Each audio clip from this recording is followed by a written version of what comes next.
Good afternoon, everybody. I'm excited to share with you all.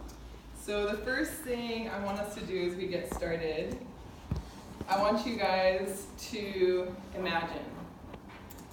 So imagine it's the middle of the night, you wake up, and your bed is shaking, and books are falling off the shelves, and you run outside, and then all of a sudden, boom, dust is flying everywhere, it's dark, your home has just collapsed. And you start to wonder if the world has just come to an end. You have just lived through an earthquake. This is something that many families in Oaxaca, Mexico experienced just less than a year ago. So over the next few minutes, I want to talk about an earthquake that the people in Oaxaca, Mexico endured, the irreparable damage that it caused, and how I saw Oaxacan people come together as a result. So why don't we just start with the facts? Let's talk about the earthquake itself. So the earthquake in Oaxaca happened on September 7th, 2017. And let me just show you a map here so you can see where Oaxaca is located in Mexico. And in a report done by CNN, they said that this was one of the strongest earthquakes ever recorded in the last century, so in the last 100 years. In another report done by a journal called The Economist, they stated that this was not only the strongest earthquake in the last century, but possibly the strongest earthquake ever recorded in the country with a magnitude of 8.1. And on this image here, you can see the epicenter of the earthquake and how Oaxaca took most of the hit.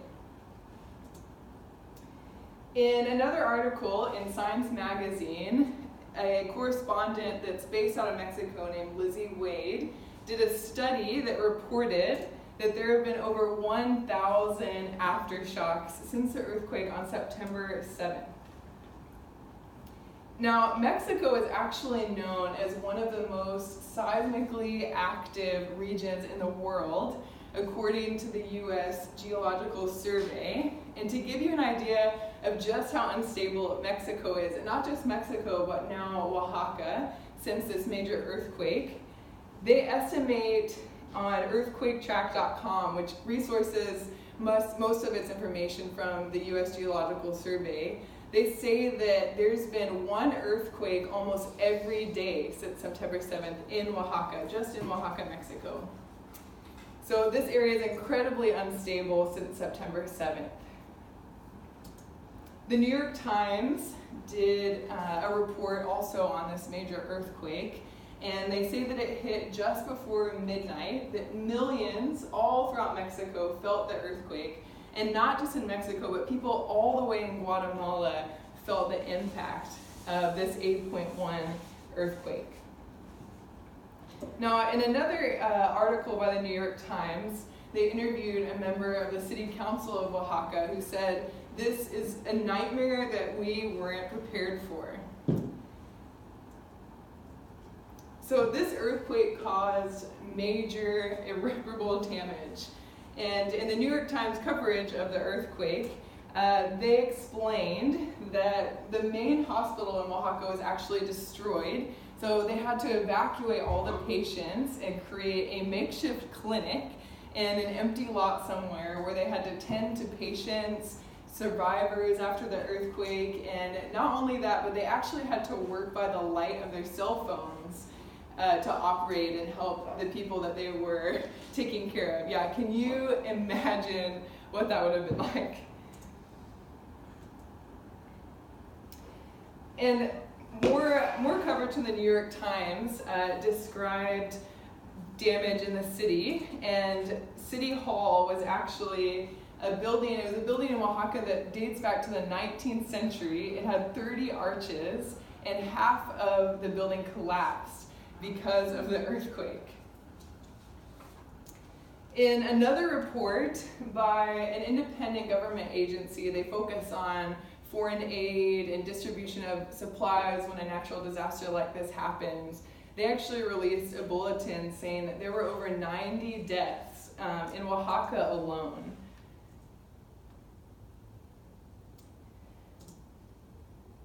The New York Times, that covered this story as well, interviewed another city council member that estimated that anywhere between 20 to 30% of homes were destroyed in the city and left uninhabitable.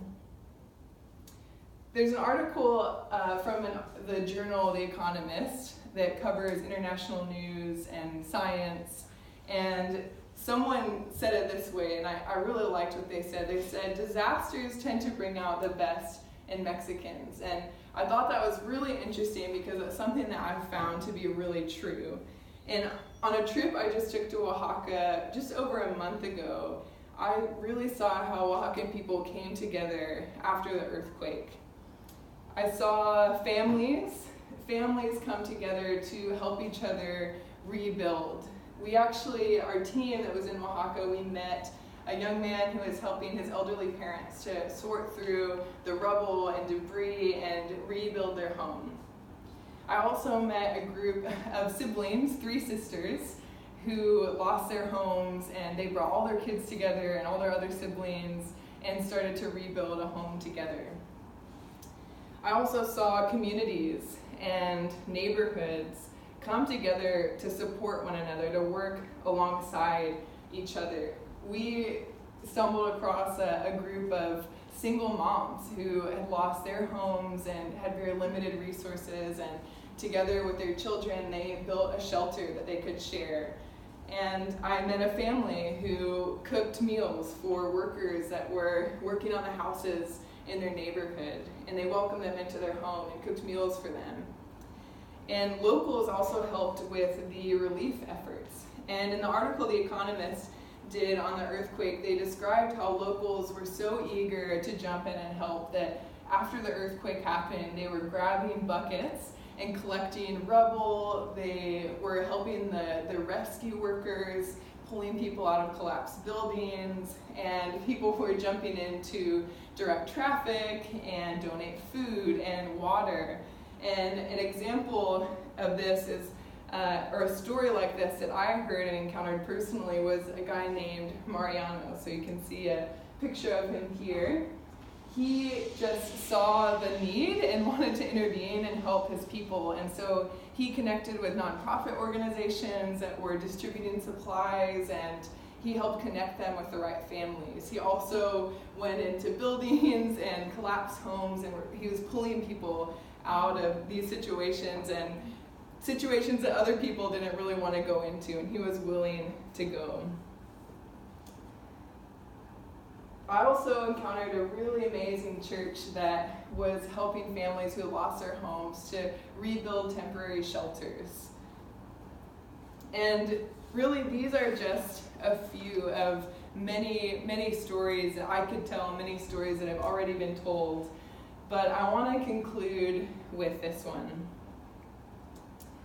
I was walking down the streets of a small town, Juchitán, Oaxaca, and walking down roads that were still consumed by rubble and debris when an elderly couple invited our team into their home, the home that they were rebuilding. And while they were very proud of the progress that they'd made, they still mourned the loss of the home that they once had.